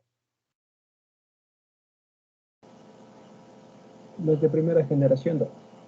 Eso. Entonces, como regla general que ya aprendieron en fármaco básica, todo medicamento de primera generación, todos los que fueron prototipos, son los que más efectos secundarios tienen, ¿sí o no?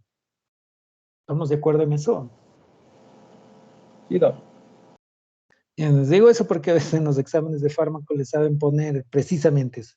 El que tiene más efectos secundarios es, y les ponen la desloratadina, la loratadina, la chuta, y se hacen bolas ahí. Es así de simple. Todo fármaco que salió primero fue el prototipo. Como prototipo fue inespecífico. Siempre tomen en cuenta eso. Entonces, si utilizas fármacos de primera generación, de cualquier cosa, antidepresivos de primera generación como los IMAOs, como los tricíclicos, son los que más efectos secundarios tienen y los que menos se pega a la gente por eso. Entonces, tienen que tomar eso en el caso de la seguridad. Los efectos secundarios con los cuales los medicamentos que vamos a manejar. Ahora veamos esto de la conveniencia. A ver, está por ahí Adriana Milena Manzano. Sí, doctor, buenas tardes, presente. Ya. Bueno, ¿a qué se refiere como decíamos, la conveniencia de lo que habló Luis?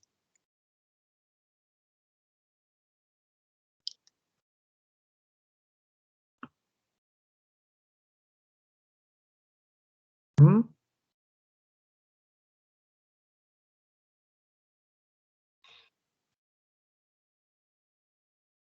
Dog, ¿ahí me escucha? A ver. Ya, a ver, ya. La conveniencia es, bueno, este se refiere a la dosificación que le vamos a presentar, o sea, le vamos a dar a nuestro paciente, ya que, por ejemplo, en los ejemplos que nos ponían en lo de la terapéutica, o sea, de los podcasts, bueno, aquí nos mencionaban que sobre la sobredosis que podría presentar nuestro paciente o cuando le damos menos dosificación no va a dar los efectos que nosotros queremos para nuestro paciente. Entonces esto está encaminado a que lo que le conviene a nuestro paciente, o sea, el tipo de dosificación. Las propiedades, puede hacer también las propiedades, o sea, todo lo que tiene el medicamento que sea beneficioso para nuestro paciente. Sí, va por ahí, está muy bien. Pero lo que quiero puntualizar es que, más de lo que dijeron sobre conveniencia, hay que tomar en cuenta lo que es la dosis. Hay fármacos que tienen un margen estrecho terapéutico o una ventana terapéutica estrecha. ¿Qué quiere decir eso?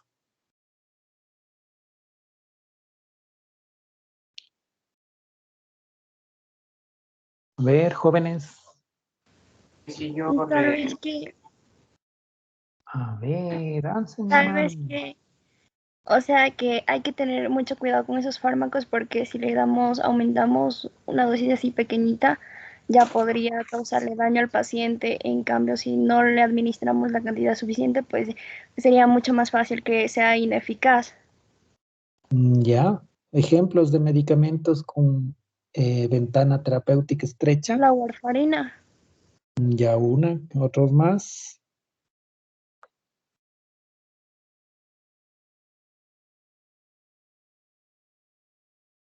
A ver, ¿qué más jóvenes? ¿Algún otro? Fármacos de ese hay un montón. La fenitoína, no, la levotiroxina también. No tanto. Sí, pero unos que sean jodidos así de manejar. Como dicen, como la warfarina. Por eso la gente no maneja mucho la warfarina. Por eso se van por las heparinas de bajo peso molecular. El litio. Litio, por ejemplo, esa pendejada. Perdón. Ese medicamento es difícil de manejar. Por eso, 3 tabletas es dosis terapéutica. 4 te intoxicas. La warfarina es igual.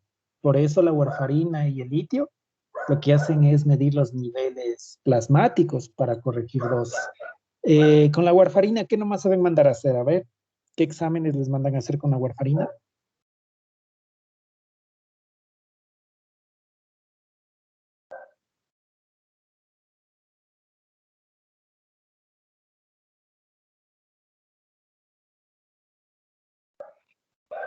Para dar warfarina, ¿qué exámenes saben mandar a hacer, jóvenes? Tal vez el tiempo de protrombina. Los tiempos de coagulación con INR, antes de dar. Das y tienes que volver a hacer. En el caso de litio, das de litio la primera dosis, tienes que medir los niveles plasmáticos. Están bajos, vuelves a corregir y vuelves a medir. Hay otro medicamento también que ya no se utiliza mucho, como ejemplo es, no sé si han oído del fenobarbital, las tabletas de 100 miligramos. 100 miligramos dosis terapéutica, tableta y media dosis tóxica. Marilyn Monroe se murió solo por aumentar una tableta. También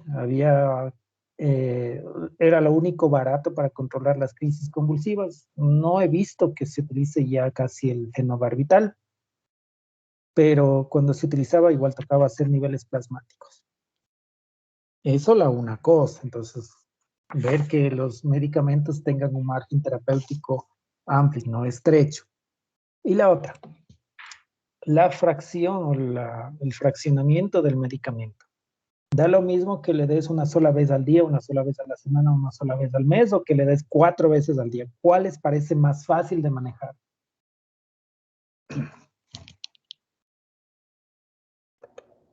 Una vez a la semana. Una vez al mes. Si es posible, ¿no? Entonces, Ahí, por ejemplo, en el caso de la conveniencia, también este aspecto. O sea, los pacientes se adhieren al tratamiento mientras más fácil es de cumplir con la dosificación. Me explico. Ustedes sí se han de haber dado, autoadministrado, alguien les recomendó un tratamiento para la faringitis. Y les dicen, tómate, qué sé yo, la amoxicilina de 1 gramo. La amoxicilina más ácido clavulánico. Y te mandan a tomar en un régimen de 2 o de 3 veces al día y te dicen mínimo tienes que tomar 7 a 10 días para que no hagas resistencia y luego te pueda servir. Ese es un régimen. El otro régimen es toma acitromicina. ¿Cuántas? Toma 3 tabletas, una por día, por 3 días y se acabó. ¿Cuál les resulta más fácil de cumplir? Más bien dicho, ¿cuál han cumplido?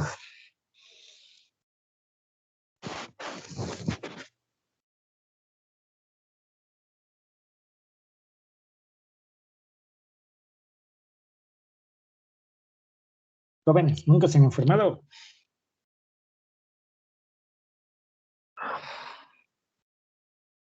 La citromicina, doc. Ya, como dice Yesep. En este caso hay que tomar en cuenta mucho la forma de que vamos a administrar cualquier medicamento. Entonces, la mayoría de personas son inmediatistas en casi todo el mundo y la falta de adherencia terapéutica aumenta conforme aumenta el tiempo de tratamiento.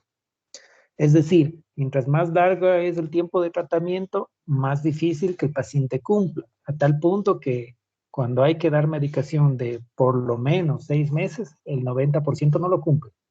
De ahí que para manejar eso en tuberculosis existe el programa de tuberculosis, donde quien maneja los antifímicos son los centros de salud del ministerio y es el paciente el que tiene que ir al ministerio a que le vean que tome la medicación.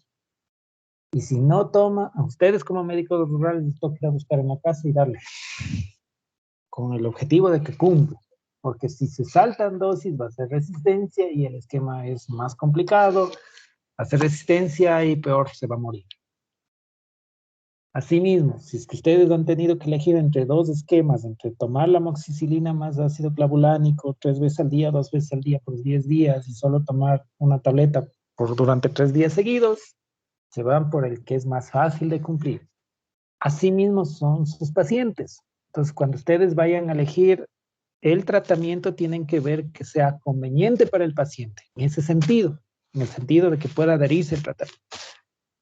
En el caso del margen estrecho terapéutico, es importante tomar en cuenta que la mayoría de pacientes pueden tener dificultades con el manejo de la medicación si no se les explica. Ejemplo, eres médico rural y le das amoxicilina al guagua porque tiene una infección respiratoria.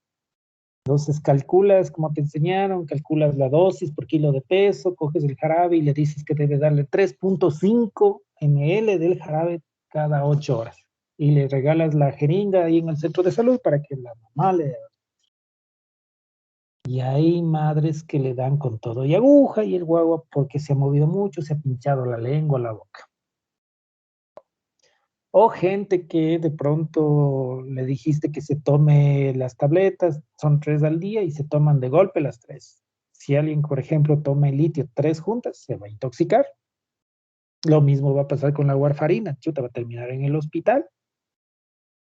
Entonces, esas cosas, por ejemplo, es importante que las prioricen al momento de elegir el tratamiento. ¿Es una persona que va a poder manejar tantas dosis al día o no?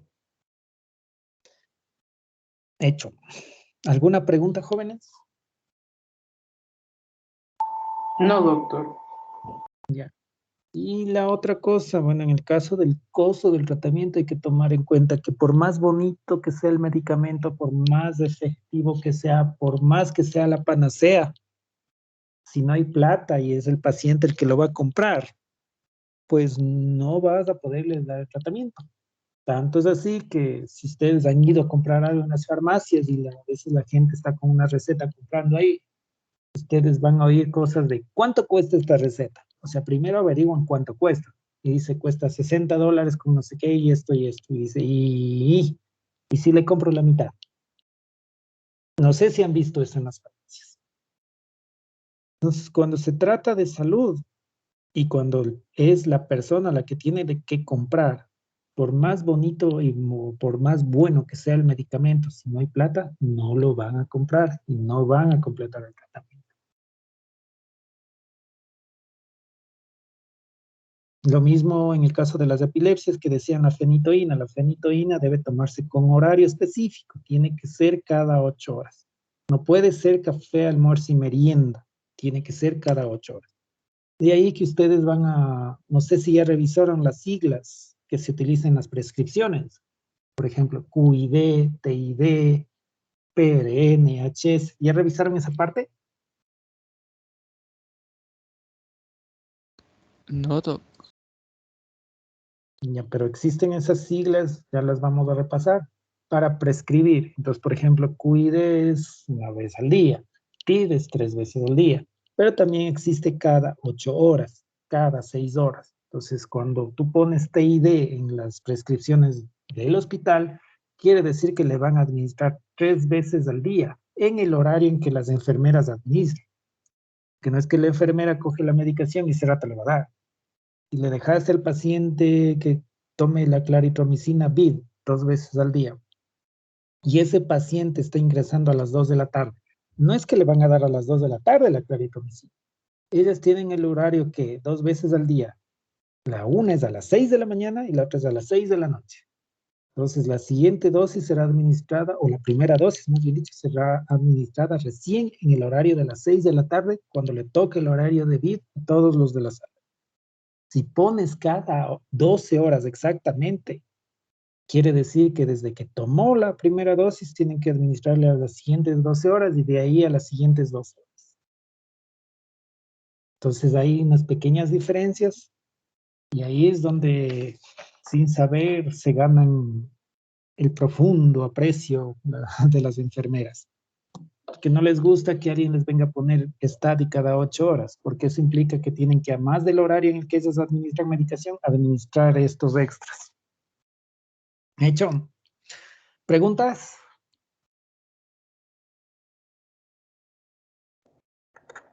Yo tengo una No, pregunta, doc. A ver, dale, Santiago.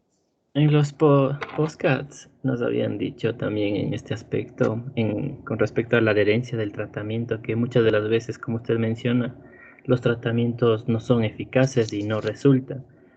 Entonces, en este caso no puede venir tu paciente medio alterado a tu consulta y decir, ¿sabe qué? No me funcionó este tratamiento y tal. Entonces, no sé cómo actuaríamos ante estos pacientes, o no sé si usted ha tenido un escenario igual.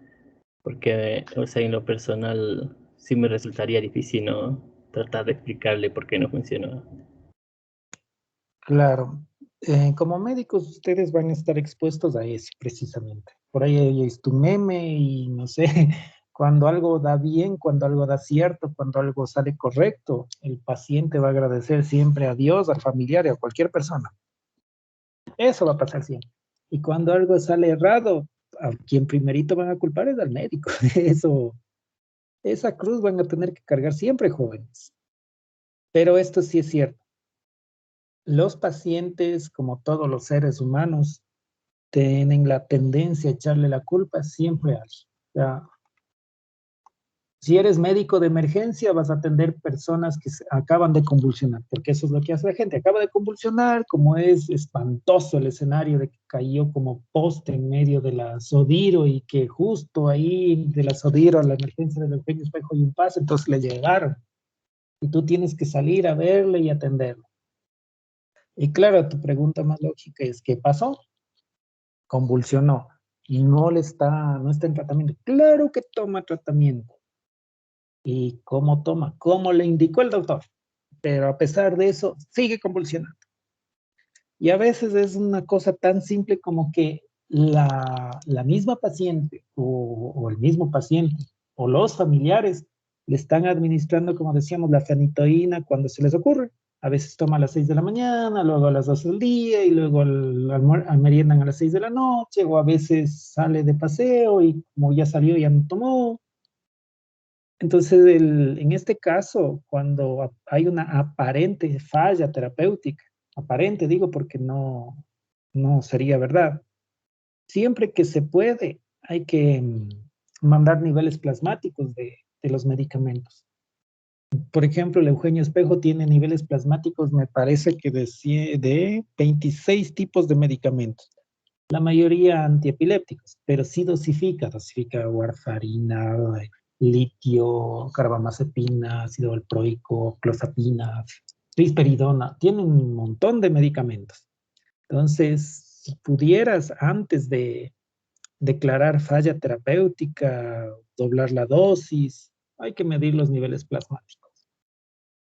Y los pacientes, como decíamos, y los familiares tienen esa reacción natural de culpar siempre a alguien más.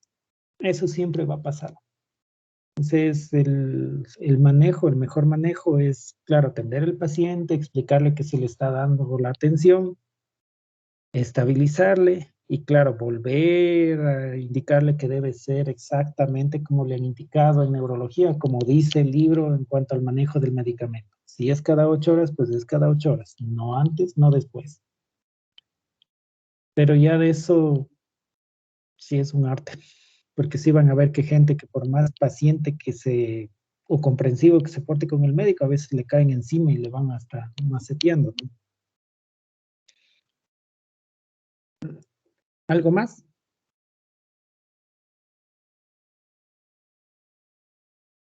No, doctor. Ya, bueno, pues avancemos la otra.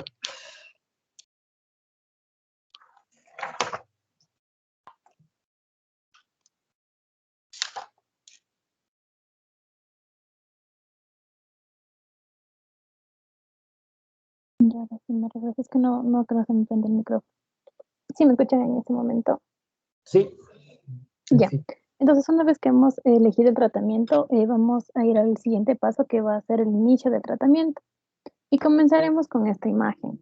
Entonces, a todos nos ha pasado, hemos visto a nuestros familiares que les dan la receta y ellos se quedan sin entender nada, incluso muchas veces hasta las personas que van a dar los medicamentos en la farmacia tampoco entienden ciertas palabras. Y de ello vamos a comenzar hablando en esta parte. Entonces, debemos partir de qué es una prescripción y cómo se diferencia esta de la receta médica. La prescripción es esto va a usarse más para los médicos, debido a que es un acto científico, ético y legal en el que los médicos o el profesional que está tratándolo va a utilizar este medio, o sea, la prescripción. Generalmente esto se lo usa en historias clínicas para detalle y uso de ellos.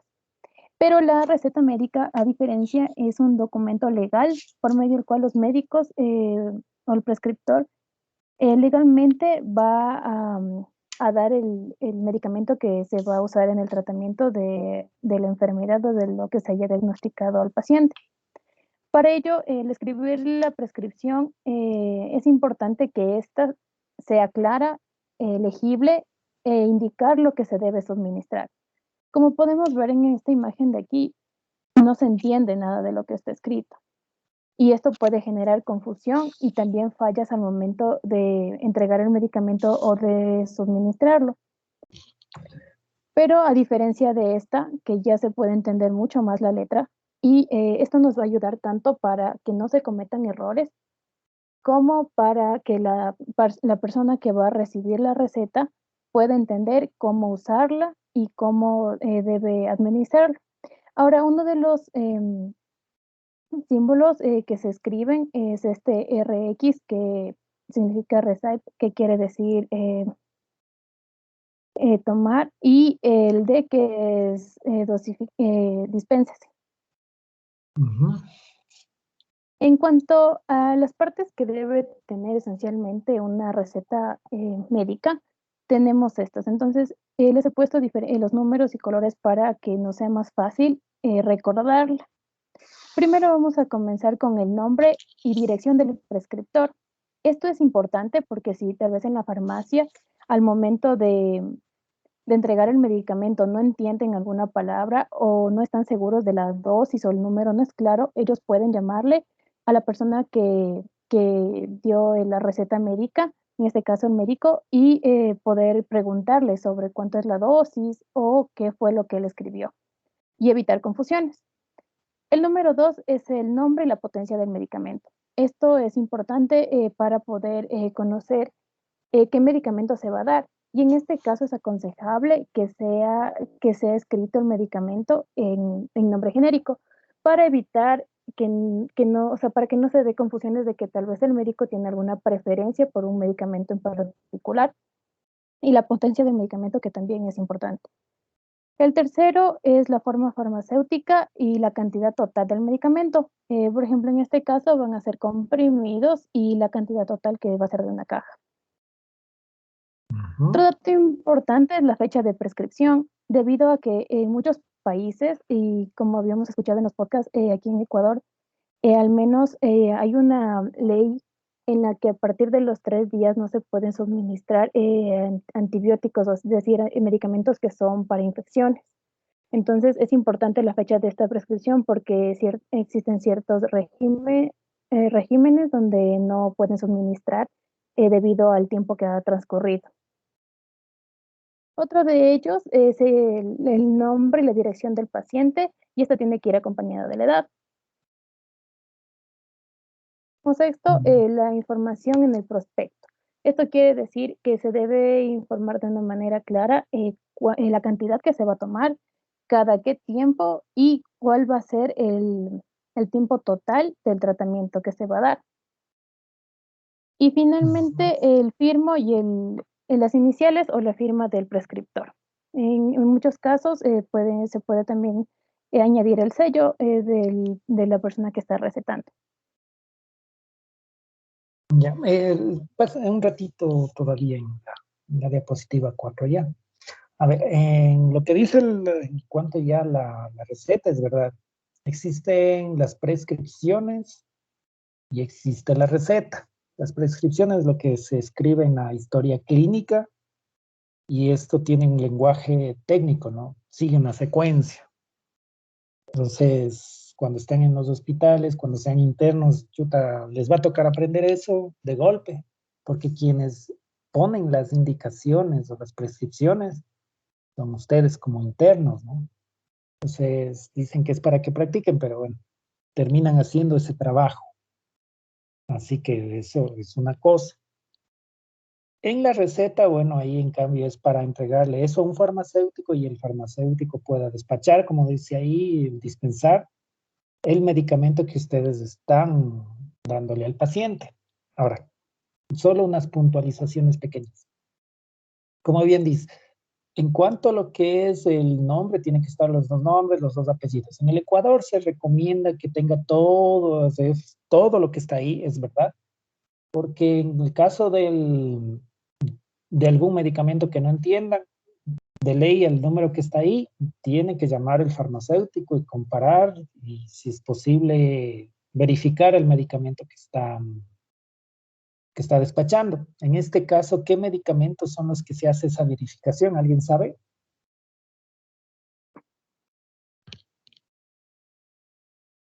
¿En qué casos el farmacéutico le tendría que llamar al médico para ver si es cierto que está despachando ese medicamento y en las cantidades que está despachando? Tal vez podría ser el antipsicótico. ¿Alguien más? Cuando no entiende la letra. Bueno, podría ser, pero generalmente son bien sagaces.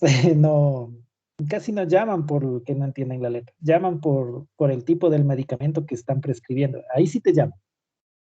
Medicamentos para dormir, tal vez. ¿Como cuáles, por ejemplo?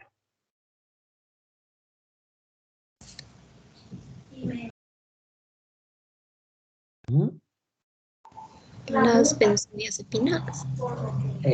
Entonces existe una categoría que se llama benzodiazepina.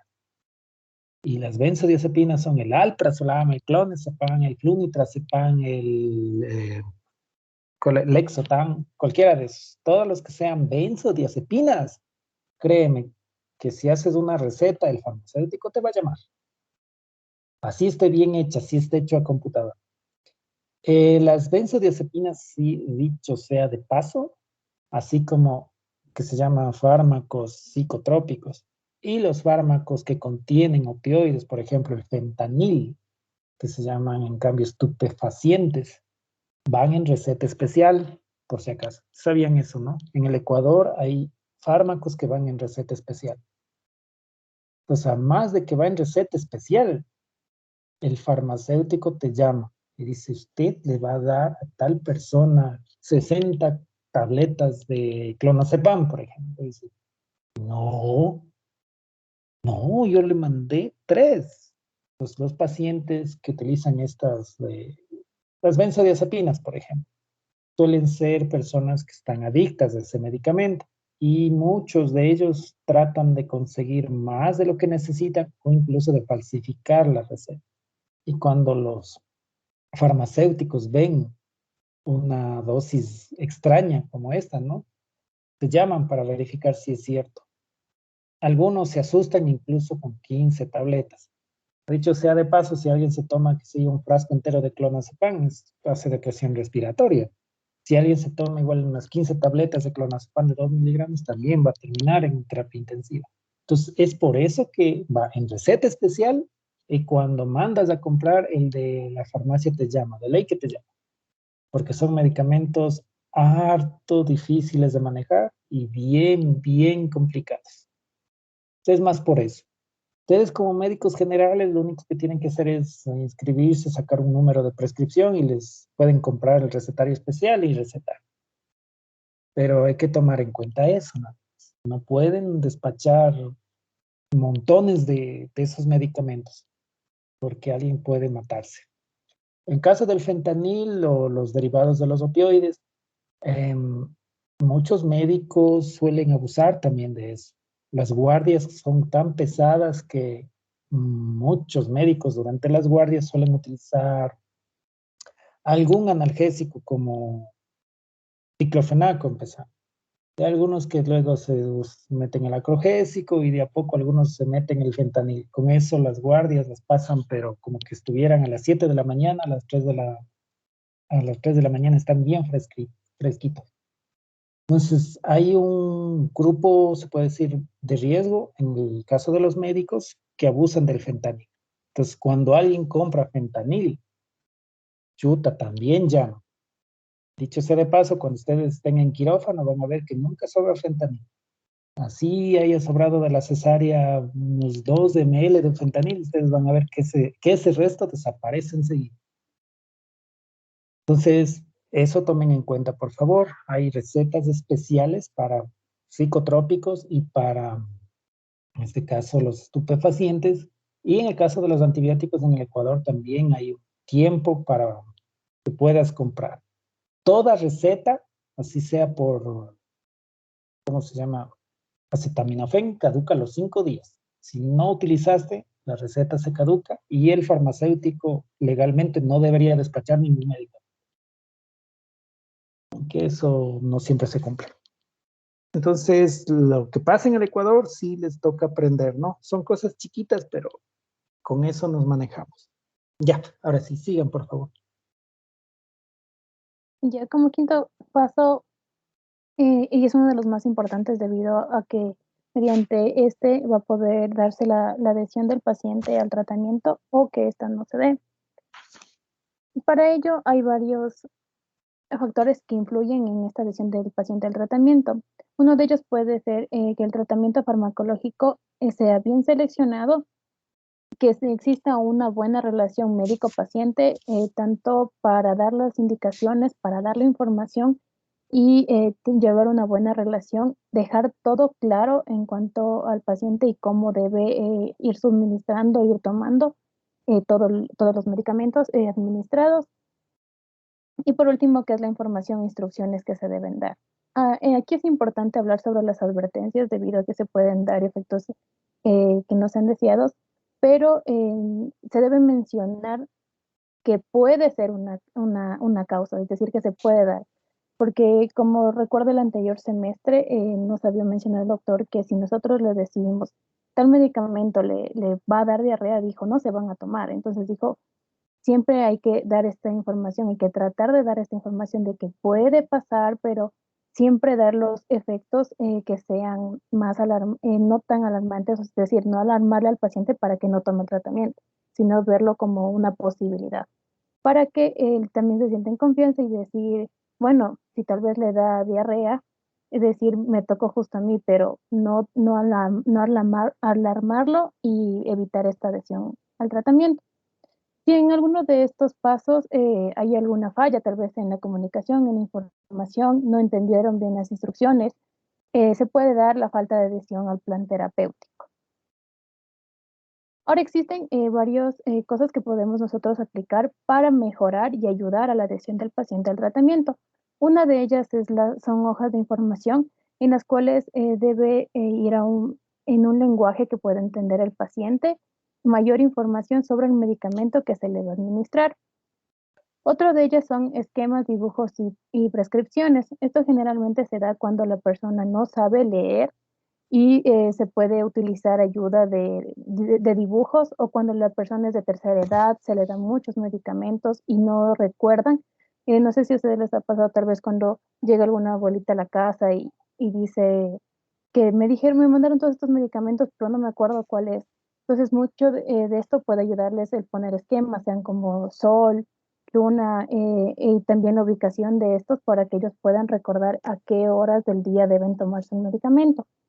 Otro de ellos es también el plan diario, es decir, ir manejando, ir membretando los medicamentos para poder saber a qué hora del día se los debe tomar. Uno también conocido es el pasaporte medicamentoso, que es un folleto donde se tiene todos los medicamentos que se está tomando y en las dosis y también las horas del día en las que se da. Y otro de ellos que se puede aplicar es la caja de dosificación. Esta generalmente va a estar dividida en los 7 días y se lo tiene que ir recargando cada semana. Y hay una división por día de 4 divisiones dentro de ella, que puede ser para desayuno, almuerzo y merienda. Entonces, se puede ir llenando cada semana esta cajita para que les ayude generalmente a personas de avanzada edad en cómo debe irse tomando la medicación. Información mínima que el paciente debe tener en estos casos son estas 6 que nos mencionaban en la guía de la buena prescripción. Y una de ellas son los efectos farmacológicos. Eso quiere decir qué va a ser el fármaco, qué síntomas van a desaparecer y qué importante es el que tome el medicamento a las horas mencionadas, y también qué puede ocurrir si no lo hace. También los efectos indeseados es una parte importante debido a que tal vez ellos se alarmen por algo que se pueda presentar y tratar de mencionarle que esto puede ocurrir y que no deberían alarmarse por ello. Otro de ellos es las instrucciones de cómo usarlo, cómo guardarlo y también el tiempo que debe durar el tratamiento que se va a administrar. Las advertencias, estas generalmente se puede dar en caso por ejemplo, de que produzca el medicamento somnolencia y la persona conduzca. Entonces hay que ir dando estas advertencias para que ellos tomen en cuenta debido a si el trabajo requiere o puede verse implicado con ellas. También en las advertencias es importante recordar las dosis máximas que se deben tomar debido a que puede producir toxicidad y la necesidad de seguir con el tratamiento. Una próxima cita, esto quiere decir en cuanto a volverse a ver con el paciente para poder ir controlando que el tratamiento vaya de la manera adecuada y si es que no se han presentado efectos adversos en el paciente. Y por último, es importante preguntarle si todo está claro. Muchas veces, por el recelo de los pacientes, no suelen decir que repitan alguna información, o tal vez porque la relación médico-paciente no es la adecuada por la manera en la que habla el médico, en la que se dirige al paciente. Pero es importante hacer esta pregunta para quedarnos seguros de que entendió correctamente cómo se debe administrar el tratamiento. Y esto nos puede ayudar diciéndole que nos repita qué fue lo que ellos entendieron y poder corregir en algún momento si algo está mal entendido o no tiene la suficiente claridad de cómo administrar el medicamento, cómo tomarlo, y poder aclarar todas las dudas que ellos tengan. Ya, bueno, vamos a quedar ahí un ratito porque sí es un poco difícil mantener la atención todo el tiempo. Ya, déjenme ver dónde están ahorita. Ya me están acá. En todo caso, solo para acabar este tema, ¿no? La siguiente semana vamos a continuar. Verán, en el caso, por favor, le puede regresar al anterior. Eso. Como bien dice, algunas pequeñas puntualizaciones para la próxima semana que vamos a trabajar en todo caso con el caso clínico. Ya. Toda esta información de efectos farmacológicos indeseados debe estar plasmado también en lo que en la historia clínica se llama el consentimiento informado, porque es muy frecuente que, por ejemplo, un paciente con neuralgia le ve el médico y el médico le recomienda oxicodona, un opioide, ¿no? Este paciente se toma la oxicodona como le ha recomendado, pero nunca le dijo nada más. Y este paciente se va con la camioneta y sufre un accidente de tránsito por Conocoto. Y la esposa, que era abogada, se va contra el médico y le dice que le va a demandar y que le pague los daños y los perjuicios porque le ha dado un medicamento que le va a dar sueño. Lo que le salvó al médico es que el paciente firmó un consentimiento informado donde ahí dice que le explicaban que le van a utilizar un opioide para controlar el dolor porque ya había pasado por no sé cuántos tratamientos antes y no sé qué y no sé cuánto. Pero se imaginan si no se firmaba el consentimiento, ahí va a haber un problema bien grande. Además de explicar todo esto, debe estar en el consentimiento informado. Cuando ustedes hagan consulta externa, es un poco como molesto, se pierde, digamos, bastante tiempo, pero tienen que hacerle firmar el consentimiento informado. Las primeras citas se suele demorar más de lo usual. Las subsecuentes ya es como un poco más fácil, pero en la primera cita es todo el aparataje y el papeleo que toca hacer con los pacientes. Y bueno, eso vamos a quedar en la próxima semana y después continuamos con los casos. Hecho. Sí, doc. Doctor, disculpe, en ese caso, ¿el próximo grupo debe preparar la exposición o ya no? Sí, el próximo grupo en cambio va a preparar. Está el caso clínico que no pudimos ver hoy, van a preparar. Ya les voy a subir otro. El uno es de hospitalización, el otro va a ser de consulta externa. Listo. Entonces, mis compañeros me preguntaban con respecto a los temas de exposición. ¿Eso usted lo va dando cada clase, Doc? ¿O sí, de es con acuerdo relación al sílabo? De acuerdo con el sílabo, pues claro. En Ya. este primer módulo, y lo que va en el primer examen es guía de la buena prescripción y falla terapéutica. Por eso, por favor, revisen el material, está separadito por módulos incluso. Listo, doctor. Entonces el siguiente grupo es el 14, conformado por Paulo Alexander y Dominic Montserrat, ¿verdad, Doc? Sí. Ya. ¿Y ellos deben preparar el caso clínico? Sí, y otro más que ya les voy a poner en el blog de notas. Ahí vamos a trabajar, ¿no? Ya. ¿Es un grupo por semana, Doc? Sí. Ahí ya. Sí, este grupo todavía no acabamos, por si acaso. Falta un poquito, ¿no es cierto? Sí. Eso. Acabamos este y de ahí vamos con el otro grupo.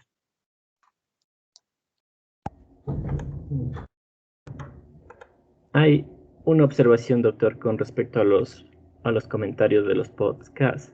Mis compañeros me habían dicho que los comentarios que hacían se los subía como si lo hubieran hecho un día después. Me explico, o sea, si lo comentaron el martes, les salía como miércoles. Y los compañeros que comentaron ayer, les sale como si comentaran, bueno, la última publicación fue de jueves a las 11 de la noche y todavía no son las 11. Ya, Entonces, no se preocupen. Ese comentario. Ya, no se preocupen, huevos. Listo. Entonces, la cosa es acá que hay que ir haciendo que se apropien del conocimiento, ¿ya? Ya, listo, doctor. Ya, pues, guaguas, cuídense mucho. Nos vemos la próxima semana. Hecho, cualquier cosa, igual me preguntan. Listo, doctor, muchas gracias. Gracias, Doc. Hasta luego. Gracias, Doc. Gracias, Doc. Hasta luego, Doc. Gracias, Doc.